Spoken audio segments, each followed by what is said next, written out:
না। আসলে ধর্ম যার যার, রাষ্ট্র কিন্তু সবার। তাই এই একই রাষ্ট্রের মধ্যে অনেকগুলো যদি সমাধি থেকে থাকে, যেখানে দাঁড়িয়ে আছে এখন এটা নরসিংদীর মধ্যেই। আর এই আশ্রমের নাম হচ্ছে মোহিনী মহারাজের আশ্রম। এটা নরসিংদীতেই পড়েছে। তো আজকে আপনাদের নিয়ে আসলাম নরসিংদীতে মোহিনী মহারাজের আশ্রমে, ভিতরে যাব। আর তার আগে একটু এনভায়রনমেন্টটা দেখাই যে এখানে কোথায় কি অবস্থায় দুই সম্প্রদায় এখানে একসঙ্গে বসবাস করছে কত ভালোভাবে। এটা পড়ছে মোহিনী মহারাজের আশ্রমের গেট। আর তার পাশেই একটা মুসলিম কবরস্থান দেখতে পাচ্ছি আমরা। পাশে এদিকে মুসলিম কবরস্থান পার হয়ে ওদিকে পড়েছে শ্মশান।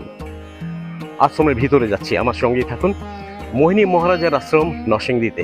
আমি প্রত্যেক সপ্তাহে আপনাদের কোথাও না কোথাও নিয়ে যাই ট্রাভেল করাবার জন্য। তো আজকে ট্রাভেলটা আমার ঠিক নরসিংদী জেলার মোহিনী মহারাজের আশ্রমে। দেখি সামনে কি আছে আরো।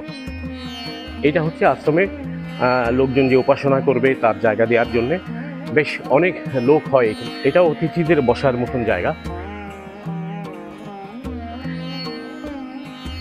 আপনাদের দেখাই, ওদিকে পড়ছে মেন মন্দিরটা, ওদিকে মূল মন্দিরটা ওখানে। আর এখানে দর্শনার্থী যারা এসে তারা সামনে আছে, আমি আপনাদের ওখানে নিয়ে যাব। আগে চলুন আমরা মূল মন্দিরটা দেখে আসি। তো মূল মন্দির দেখার পরে যারা দর্শনার্থী আছে তাদের সঙ্গে তো আলাপ করতেই হবে, আমার সঙ্গেই থাকবেন। আর একদিন আপনিও আমার সঙ্গে ঘুরুন, ভালো লাগবে। আপনারা সম্ভবত দেখতে পাচ্ছেন এটাই মূল মন্দির। মোহিনী মহারাজের আশ্রমের যে মন্দিরটা সেটা এইটাই। নরসিংদীর মধ্যে এটা খুব বেশি বড় না হলেও তবে চমৎকার একটি মন্দির। যে এর আগে আপনি যদি এসে থাকেন তাহলে আপনার অভিজ্ঞতা আছে এ সম্পর্কে। এখানে সম্ভবত আপনি দেখতে পাচ্ছেন ভিতরে মোহিনী মহারাজ নিজেই ওনার একটা স্ট্যাচু বা ছবি ভিতরে আছে। ভিতরে যদিও গেলাম না, অন্ধকার ছিল। আর এদিকে যা দেখতে পাচ্ছি, এইবার আপনাকে দেখাই একটু। আপনি দেখতে পাচ্ছেন যে ওখানে একটা স্ট্যাচু আমরা দেখতে পাচ্ছি, একটা মূর্তি, সেটা মোহিনী মহারাজের মূর্তিটাই এখানে রাখা হয়েছে সম্ভবত। মোহিনী মহারাজ যার আশ্রমে আজকে এসেছি, তো ওনার সমাধিটাও এখানে আছে। চলুন সমাধিটা একটু দেখে নিন।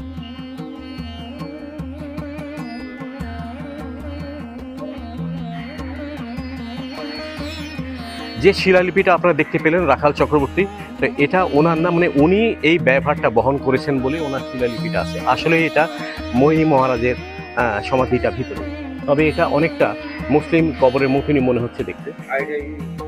আর এদিকে যদি আপনাকে দেখাই, পুরোটাই এদিকে একটা নদীর মতন হয়। এটা সম্ভবত মেঘনা, লোকাল লোকের থেকে যা শুনলাম এটা মেঘনা না, যদিও জল শূন্য এখন, কিন্তু এটা মেঘনা নদী। আপনাকে আমি আগেই বলেছি যে লোকেশনটা কোথায়, বাংলাদেশের মধ্যে নরসিংদী। এই নরসিংদীর মধ্যে মোহিনী মহারাজের আশ্রমে চলে এসেছিলাম। নমস্কার, কেমন আছেন দাদা? ভালো আছেন? কি নাম আপনার? অজিত কুমার বিশ্বাস। একটু জোরে বলেন না। অজিত কুমার বিশ্বাস। অজিত কুমার বিশ্বাস।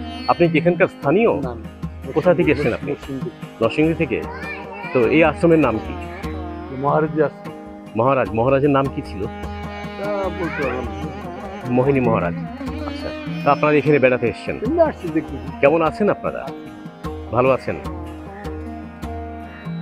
দাদা নমস্কার, আপনাকেও। কেমন আছেন আপনি? বৌদি নমস্কার, বসেন। আপনি কেমন আছেন? ভালো। কোথায় থাকেন আপনারা? ব্রাহ্মণবাড়িয়া থেকে এত দূর? ব্রাহ্মণবাড়িয়া থেকে বাঞ্ছারামপুর থেকে এসেছেন এই আশ্রমে ঘোরার জন্য? আচ্ছা, নাকি কোনো মানত টানতের জন্য? কিছু একটা আছে বৌদি, কিছু একটা আছে। তো অত দূর থেকে এসেছেন এই আশ্রমের জন্য, দেখার জন্য। কেমন লাগছে আপনাদের? ভালো লাগছে। কেমন আছেন আপনারা? ভালো আছেন তো? ব্রাহ্মণবাড়িয়া থেকে এসছে এই আশ্রম দেখার জন্য, আর আমি তো ঢাকা থেকে এসেছি। ভালোই তো লাগছে, খারাপ লাগে না। আসলে ধর্ম যার যার, রাষ্ট্র কিন্তু সবার। তাই এই একই রাষ্ট্রের মধ্যে অনেকগুলো যদি সমাধি থেকে থাকে তো আমরা বেড়াতেই পারি।